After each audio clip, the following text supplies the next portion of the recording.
I just want to like pause for a second, and can we just take a moment to appreciate how freaking amazing my hair looks today? Because usually looks really terrible when I leave it down. And so I almost always put it up in some way.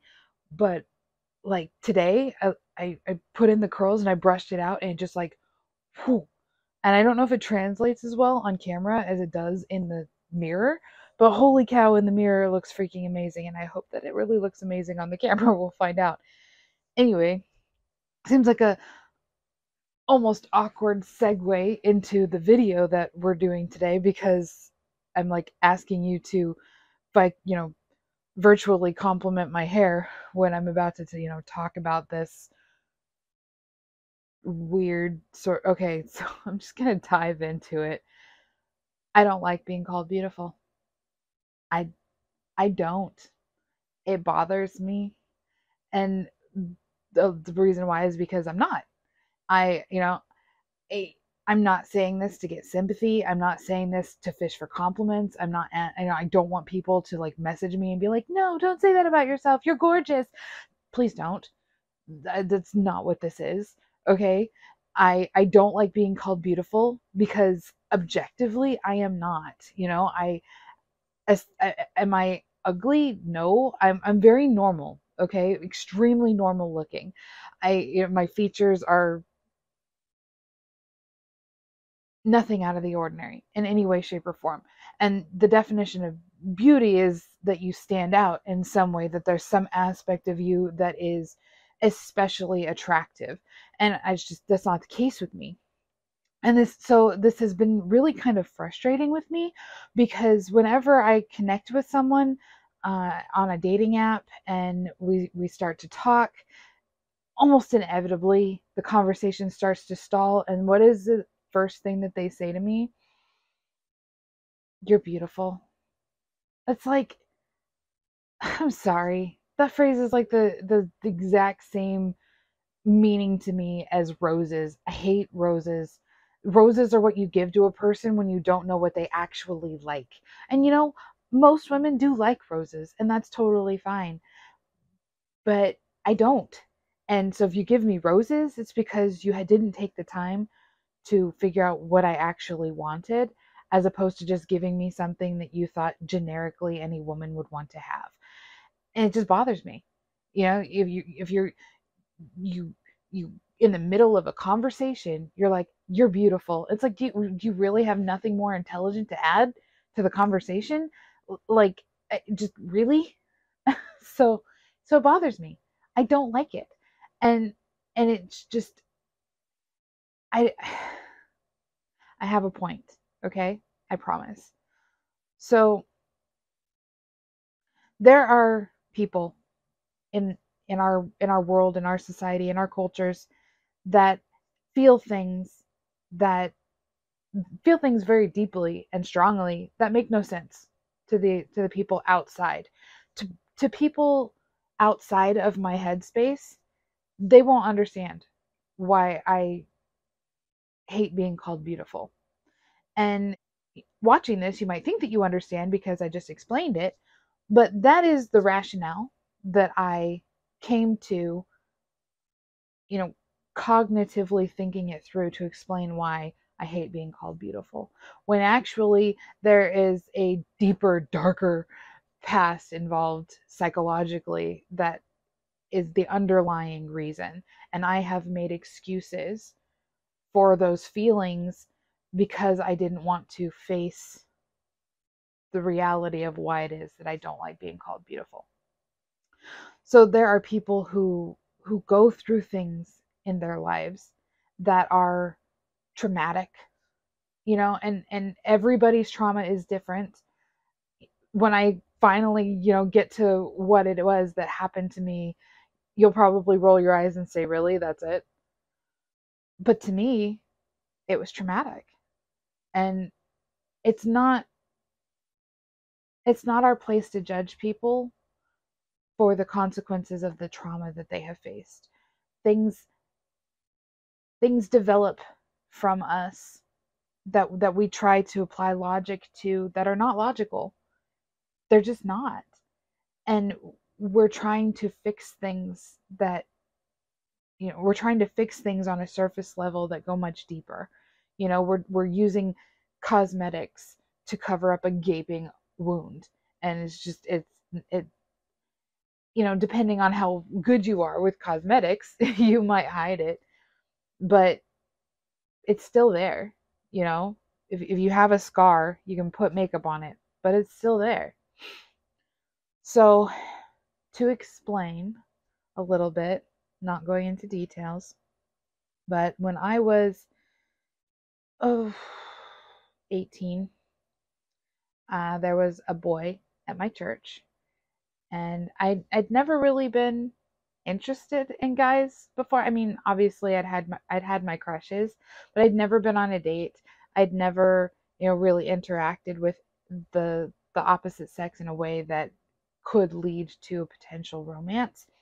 And so we were at a church dance, and we were dancing, and he told me I was beautiful. And it shocked me. It startled me because nobody really outside of my, like, no guys outside of my family had ever really said that before. And I tried to, like, brush it off and say, well, he probably thought that I was Judy, not her name, but Judy, who, as far as I knew at the time, was his girlfriend. I didn't realize that they had broken up like a couple months ago, because I was not and have never been one of those people that's up on regular gossip. So I didn't know that he was single, and so I just kind of, like, for what, like, in one of those things, right? I didn't want to get hurt emotionally if this turned out to not be what I hoped it was. And so I covered it up with something that made no sense but was plausible enough that I could roll with it. And so I told myself he must have thought that I was Judy, who looked nothing like me in any way, shape, or form. But there you go.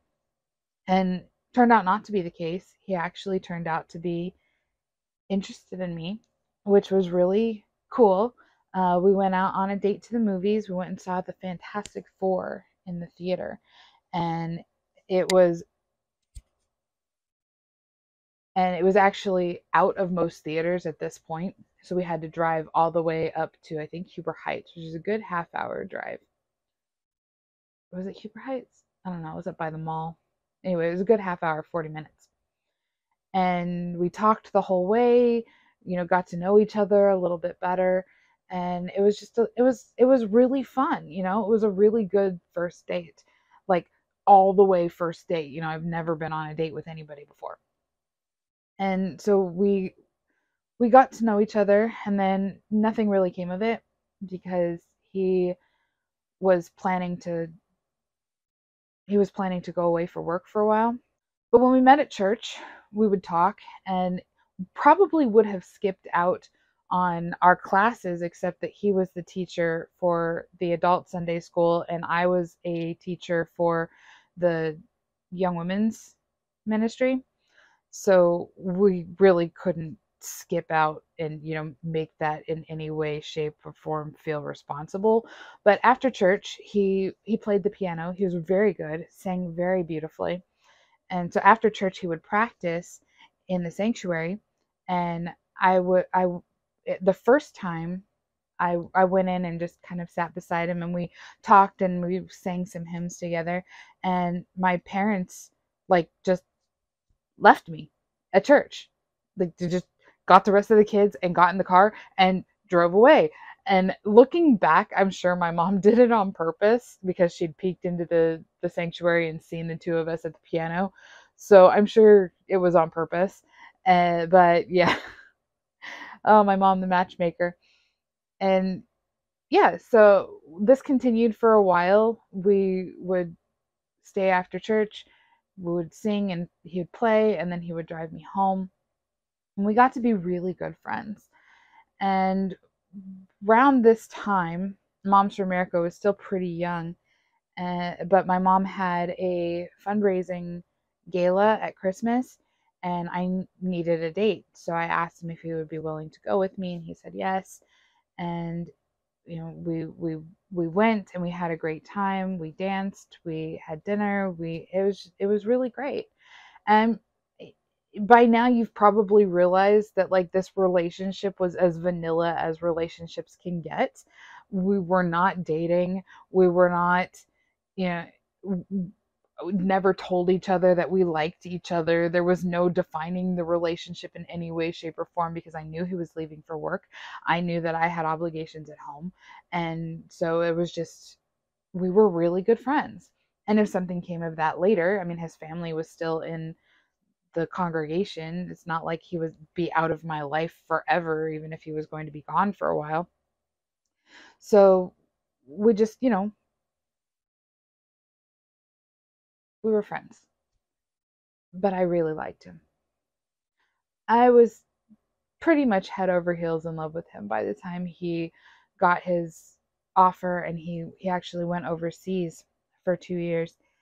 And we wrote back and forth like actual handwritten letters that went in an envelope with stamps.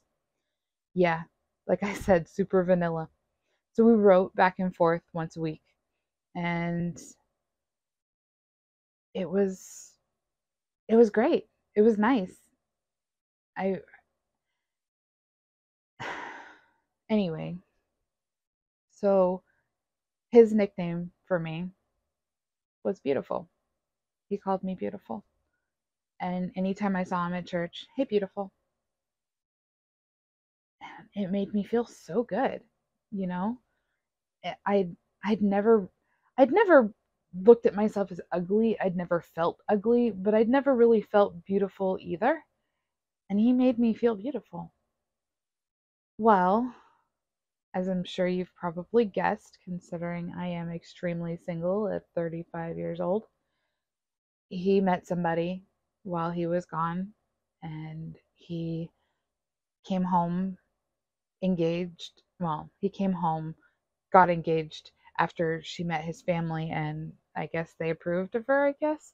And then 3 weeks later, they were married. And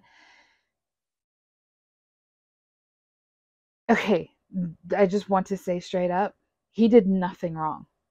Absolutely nothing wrong. Like I said, we were never in a relationship. We were never together in any way. He did nothing wrong. Except he didn't tell me about her, which I feel was kind of like a betrayal of our friendship. And so when he came back with this girl and everybody at church met her, they're like, oh my gosh, this girl is stealing Cassie's guy. And it was just, oh gosh, it was a mess. I was not pleased with him for that. But he did nothing wrong. But our feelings don't always care about reality and logic. I was, I don't want to say I was heartbroken. We'd been apart for 2 years at that point, and about a year in, we our letters had kind of slowed down. My life, like things had happened in my life with my family that were extremely demanding of my time, and I wasn't as attentive of a friend as I should have been. But it was it was hard for me because up until that point, he he'd always told me I was beautiful, that I was smart, that I was so strong spiritually, that I was this, that I was the other thing. And to me, obviously it must have been different for him, but for me, it was like overnight I just wasn't good enough for anything anymore. I may be beautiful, but I'm not that beautiful. I may be smart, but I'm not that smart. And it was a blow. Probably like I said, mostly probably to my ego, but there was some pain emotionally involved there, and it stayed for a really long time. I didn't even want to acknowledge it. I did end up when I was going to Creighton, I actually was referred to therapy for my insomnia, and a lot of this came out, and I didn't even know that I felt this resentment toward him until I started talking about it. But by the time I got there, I had already solidified my dislike of being called beautiful. It had already become this almost visceral reaction, like, oh, seriously. And anytime I got really interested in a guy, the second he told me, "You're so beautiful," I was just like, "Ugh, great. Another one that doesn't really get me.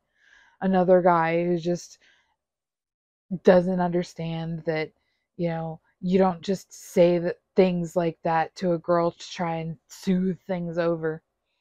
I was very,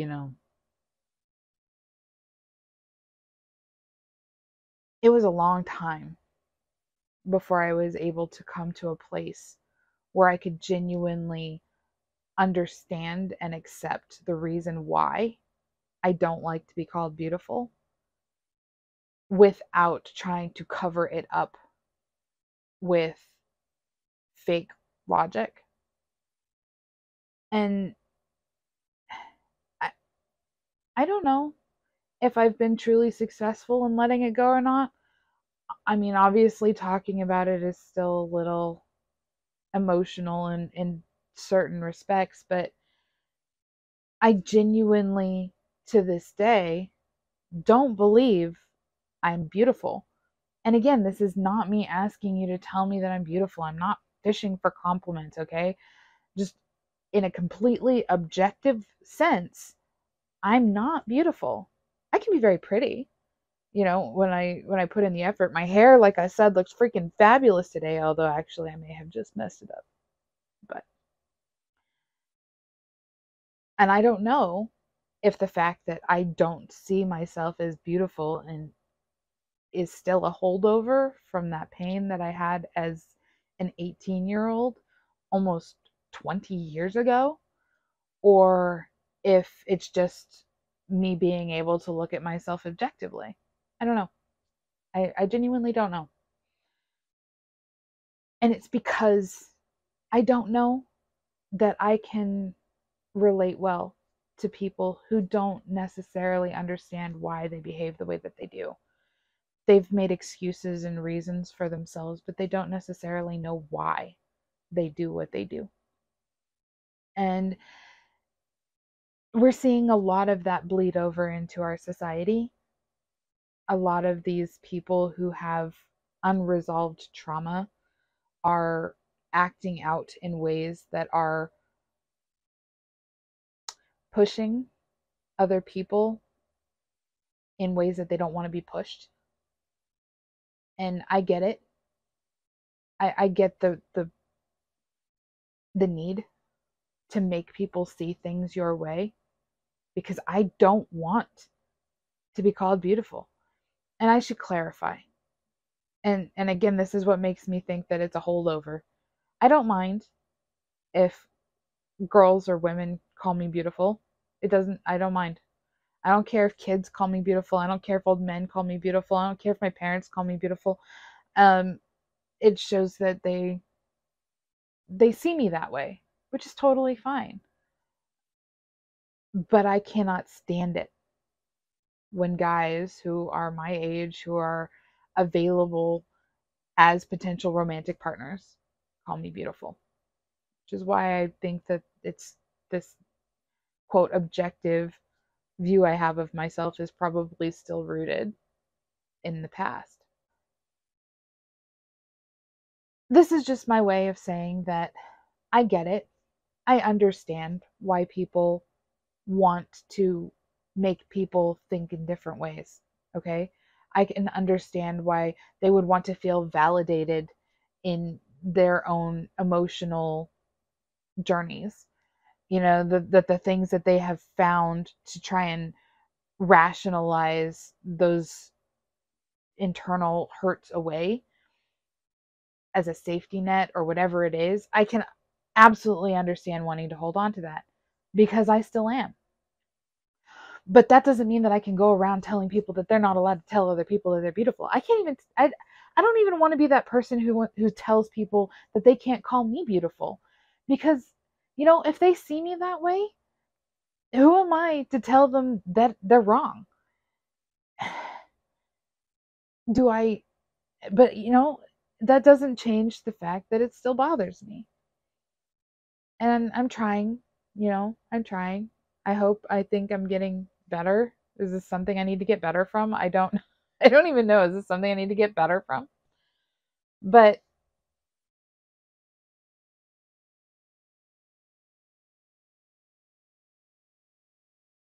holding on to it is not an excuse for being pushy, for being rude, for being overwhelming, for being demanding, for being anything. And I can still feel the way that I feel without being validated in my feelings. Okay?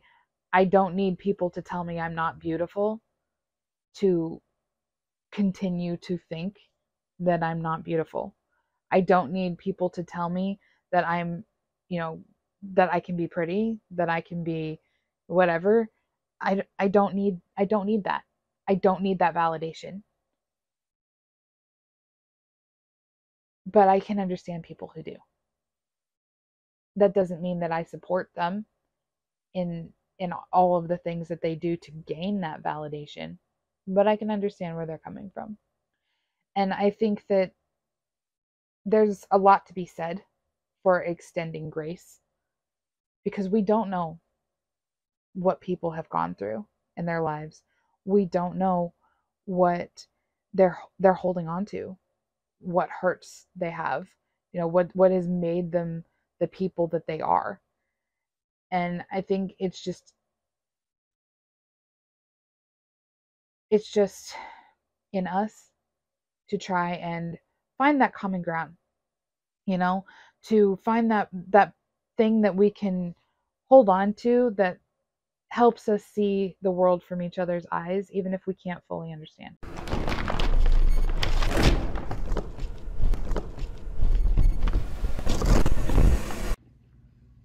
Hey guys, thanks for watching that video. If you enjoyed it, make sure you like, subscribe, and do all those things that you do when you enjoy a video.